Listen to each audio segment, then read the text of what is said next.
트럼프 2기 행정부가 자율주행 차량에 대한 규제 완화를 추진할 것이라는 기대감이 지속되고 있습니다. 규제가 완화된다면 테슬라의 무인 로보택시 상용화에도 속도가 붙을 것으로 보이는데요. 중국에서도 샤오미 등 전기차 기업들이 빠른 기술 발전 속도를 보이며 테슬라와의 한판 승부를 예고하고 있는 상황입니다. 이 가운데 우리 기업들의 경쟁력에 대한 의문이 계속해서 나오고 있는데요.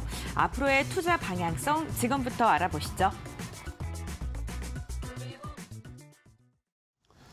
자, 오늘 11월 20일 수요일 마켓나우일보 이슈 레이더로 본격적으로 좀 문을 열겠습니다. 오늘도 두 분의 전문가분들 나오셨습니다. 서영원 차장님하고 박유정 파트너입니다. 어서 오십시오. 네, 안녕하세요. 자, 첫 번째 이슈가 자율주행인데요. 서영원 차장님이 준비를 해오셨는데 어떤 포인트 주목하십니까? 어저께 사실 자율주행 관련된 종목들이 상당히 좀 큰 상승을 좀 보여줬습니다. 아무래도 이제 트럼프 행정부에 대해서 상당히 좀 관심이 좀 늘어나고 있다라고 좀 볼 수 있겠고요. 아무래도 일론 머스크가 이제 효율성 위원회에 대한 부분들을 좀 시장을 갖고 있기 때문에 자율주행에 대해서 이제 완화가 되지 않을까라는 기대감이 있었는데 이런 부분들이 이제 트럼프 쪽에서 직접적으로 얘기가 나왔다라는 점에서 관련주들의 상승세가 좀 이어지고 있는 상황입니다.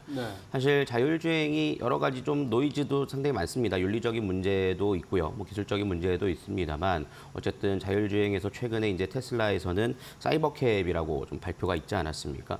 근데 그 사이버캡을 개발을 할 때 일론 머스크와 그 개발자들 사이에서의 좀 갈등이 있었다고 해요. 결국에는 이제 스티어링 휠을 달 것이냐 안 달 것이냐, 즉 핸들을 달 것이냐 말 것이냐에 대한 부분들이 있었는데 지금 현재 규제로서는 핸들이 없이는 자율주행이 허가를 받기 쉽지 않으니 핸들을 달아야 된다라고 이제 기술자들이 제언을 했고, 하지만 일론 머스크는 혁신을 하기 위해서는 핸들조차 없어야 된다라는 의견을 내면서 핸들이 없이 이제 출시가 됐습니다. 지난번에 나왔던 게 그거였죠. 맞습니다. 그래서 일론 머스크가 보조석에 앉아가지고, 사실 보조석이라는 의미가 없는 건데 이제 보조석에 앉아가지고 이제 출발을 하는 모습들도 보여줬었는데 그때 이제 일론 머스크가 얘기하기를 26년도에 상용화를 할 것이다라고 얘기를 했는데 사실상 지금 규제적인 부분에 있어서는 26년도에 상용화는 좀 불가합니다. 지금 현재 구간에서는 운전석에 꼭 사람이 앉아야만 하고 이런 부분들이 있기 때문에 기술적인 요인보다는 규제로 인해서 불가한 부분들이 많다라는 점인데 이런 점에서 최근 트럼프를 통해서 자율주행에 대해서 규제를 완화할 것이다라는 얘기가 나왔다라는 것은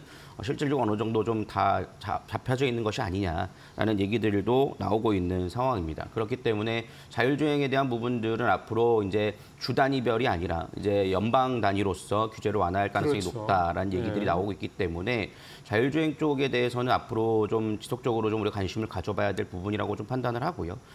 최근 일론 머스크가 어떻게 전기차를 만드는데 트럼프를 지지하느냐 이런 얘기를 하는데 결국에 일론 머스크가 추구하는 방향은 이제 무인 로봇 쪽으로 가는 거거든요. 그래서 그런 쪽에서의 이제 규제 완화가 필요한 점을 감안해 봤을 때 자율주행 쪽은 앞으로 긍정적으로 좀 볼 수 있을 것으로 예상이 되고 있고요.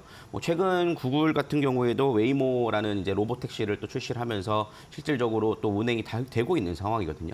물론 우리나라가 그거에 대해서는 따라가야 될 부분들이 상당히 많이 있습니다만 전반적으로 이제 모빌리티 사업 쪽에서의 자율주행의 방향성은 어느 정도 좀 찍히지 않았나라는 생각이 들고 우리가 지속적으로 좀 관심을 가져봐야 될 섹터가 아닐까라고 생각하고 있습니다. 예, 이게 사실은 눈에 아직은 딱히 보이질 않고 중국에서는 자율주행 차들이 많이 돌아다닌다 하는데 실제로 그거를 체험해 본 사람들도 사실은 국내에서는 많지 않다 보니까 참 이게 손에 딱 와닿지 않는 게 또 사실입니다. 그러니까 결국은 앞으로 올 미래의 기술이긴 한데 임박해 있다 이런 얘기가 되는 거죠. 좀 전에 말씀하신 대로 기술 자체보다는 오히려 좀 현재로서는 제도적인 차원들, 또 사람들의 인식, 이 핸들 없이 내가 운전을 차 안에서 차가 간다 이거를 받아들이는 거에 대한 부분들 아직은 좀 넘어야 될 고비도 분명히 적지 않다 이렇게 생각을 해볼 수가 있겠습니다. 자, 자율주행차 관련주 어제 많이 올랐다도 말씀을 하셨기 때문에 고은별을 통해서 전체적으로 관련주들이 어떤 회사들인지 한번 쭉 정리해 보겠습니다. 네, 자율주행 관련 기업들의 최근 흐름 살펴보시죠. 우선 어제 개장 직후 자율주행 관련 기업들의 강한 시세가 분출이 됐었습니다. 대표적으로 가장 많은 변동성을 보였던 건 퓨런티어였는데요.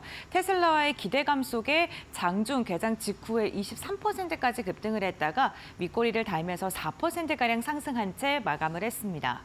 대표적으로 현대차와 함께 연동돼서 움직이는 현대오토웨버 같은 경우에도 4%가량의 오름세를 보이면서 올라오면서 마감을 했는데요.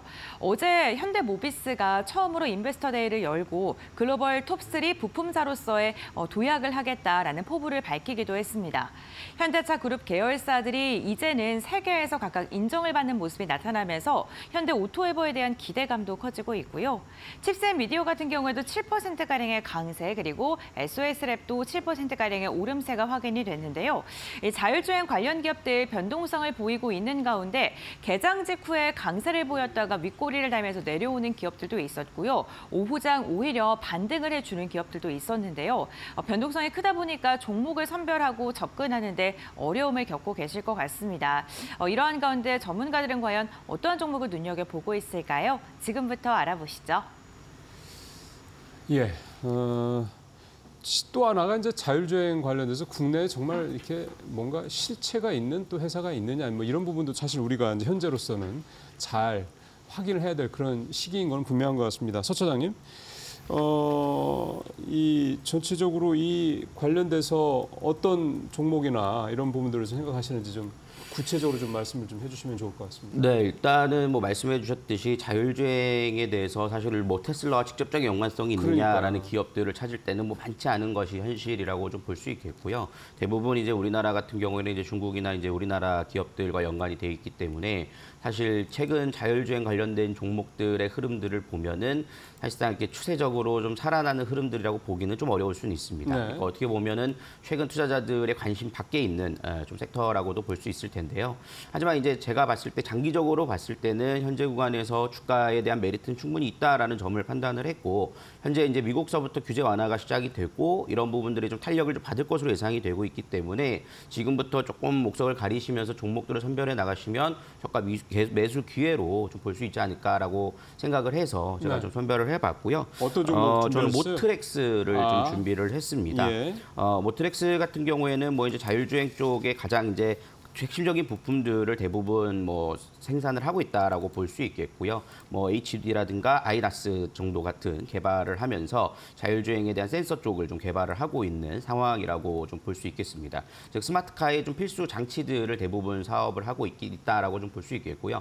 이제 사실상 이 자율주행이 여러 가지 방식들이 있을 텐데.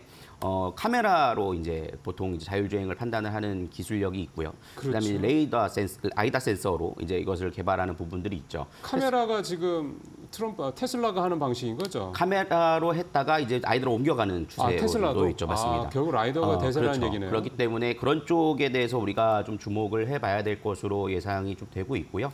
그런 점에서 모트렉스를 좀 관심 있게 좀 살펴볼 만하지 않을까라고 생각을 합니다. 물론 이 종목 역시 주가가 최근에 좀 여전히 좀 하락 추세 국면에 놓여 있어서 가격적 메리트는 오히려 좀 있다라고 보여지고요. 예. 8월 달부터 이제 저점을 좀 다지면서 좀 수급들이 좀 들어오는 상황들을 좀 보여주고 있습니다. 모트렉스가 일단은 최근 실적들이 그렇게 좋지는 않았어요. 그렇기 때문에 그것을 이제 주가에 반영을 하는 모습이고 어떻게 보면 테마도 좀 받지 못했던 모습들이기 때문에 그런 흐름들이었습니다.만 최근 이제 9월 달부터 이제 저점을 좀 다지면서 최근 이슈가 되면서 좀 올라오는 모습들을 보이고 있습니다. 여전히 좀 200일 이동평균선 선에서는 매물대가 좀 존재를 하기 때문에 저항으로 좀 맞는 모습들은 있지만 여기서 이제 등락을 이후 흐름이 이어지면서 주가 상승은 한 번 더 이어질 가능성이 높다라고 좀 판단을 하고 있고요. 네. 특히나 이제 트럼프 행정부가 들어서면 가장 우선 과제로 얘기가 나올 것이 자율주행에 대한 규제 완화이기 때문에 그런 쪽에서의 주가가 좀 준비가 되고 있지 않나라고 생각을 하고 있습니다. 지금 현재 모트렉스 같은 경우에는 중국 현대차 웨이모와 함께 로보택시에 대한 위탁 생산이 현대차가 이루어지고 있는데 현대차의 자율주행 센서 쪽에 좀 들어가고 있다라고 좀 볼 수가 있겠고요. 최근 들어서 좀 수급들을 살펴보시면 기관성 매수세들이 좀 들어오는 모습들을 좀 보여주고 있습니다. 즉 기관들에 대한 의해서 주가가 좀 거래량이 좀 들어왔고 여기에 따라서 수급이 좀 붙어 있는 점을 감안해 봤을 때 추가적인 상승을 한번 좀 노려볼 수 있지 않을까라는 차원에서 모트렉스 좀 뽑아봤고요. 특히나 또 센서 쪽으로 한번 좀 우리가 주목을 해볼 필요가 있지 않을까라고 생각하고 있습니다. 센서, 그러니까 자율주행용 센서를 만드는 회사고 현대차에 납품을 하는 부분들이 좀 있고 현대차가 이제 구글 웨이모하고 이렇게 위탁 생산하는 얘기들 나오고 있다라는. 그래서 현대차가 뭐 이제 자동차 업계 파운드리 회사가 될 거다 이런 얘기도 그래서 나왔던 것 같습니다.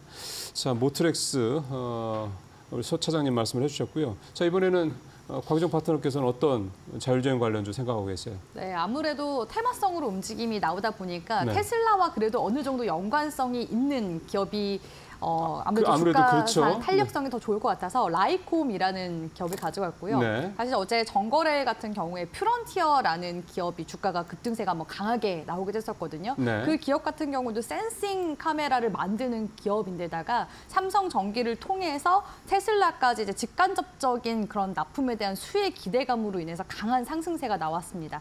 라이콤 같은 경우도 라이다 이제 센싱 그런 레이저 관련 기업이라고 볼 수가 있을 것 같은데요. 네. 이 기업 그래도 업력이 1999년도에 설립된 기업이라고 볼 수 있고요. 오래됐네요. 예. 네, 이런 라이더 센서를 비롯한 광 증폭기뿐만 아니라 유선 방송용 광송 수신기 등을 만드는 그런 기업이라고 볼 수가 있습니다. 그런데 사실 우리 국내에서는 테마성으로 매매하시는 분들은 라이콤 아시는 분들도 계실 거고, 근데 사실 이 기업의 매출이 거의 다 이제 해외에서 많이 발생이 되고 있거든요. 아, 예. 네, 매출액의 한 87%가 해외 매출액이고 이 중에 한 35%에서 한 40%가 미국과 유럽에 이제 수출이 되고 있다라고 보시면 좋을 것 같습니다. 이 기업이 왜 또 테슬라랑 또 관련성이 있느냐라고 또 찾아봤는데 지난해 5월경에 라이콤 쪽에서 자율주행 핵심인 초소형 라이다 레이저 테스트용 물량을 초도 이제 수주를 따냈다라는 관련 소식이 있었습니다. 이 공급사 같은 경우에는 이제 엘사라고 표현이 되어 있는데요. 나스닥에 상장되어 있는 엘사 자율주행 관련 기업이라고 했을 때 제가 추측하기로는 루미나 테크놀로지스가 아닐까라고 해서 추측을 해보고요. 이 기업이라면 이 기업의 고객사가 테슬라나 볼보 내지는 도요타 이런 글로벌 완성차 기업들과 파트너십을 또 맺고 있는 기업이거든요. 네, 그래서 네, 네. 사실 여기서 이제 테스트용 그 초도 물량을 수주를 받았기 때문에 납품이 이제 본격적으로 시작되면은 엘사의 이런 다양한 제품 라인업에 적용이 될 것이라는 기대감이 들어왔었는데 아직까지 이제 본격적으로 납품을 시작했다라는 이슈는 아직 없긴 합니다. 그래서 이런 이제 이슈가 과거에 또 들어왔었기 때문에 또 테슬라향 관련 수혜를 볼 수 있지 않을까라는 그런 테마성 이슈가 같이 일단 엮여 있는 상황이기 때문에 라이콤 잘 보셨으면 좋겠고요. 일단은 기술적인 움직임 봤을 때도 일봉상으로 봤을 때 올해는 쌍봉을 한번 맞긴 했습니다. 쌍봉 이후에 지금 낙폭 이후 다시 이제 11월 달부터 추세가 전환되는 모습으로 돌아가고 있거든요.